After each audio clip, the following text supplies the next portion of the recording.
Well, hello, everybody. At J&D's Shiborki's today, we're having cabbage, we're having tomatoes, and we're having some popcorn. And they are munching it down. Let's watch the show.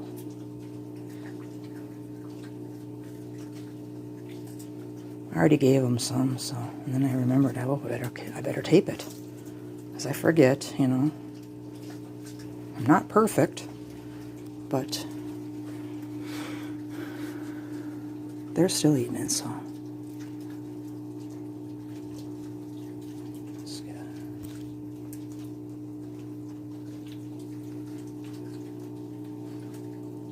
They eat lots of sorts of different vegetables and fruits.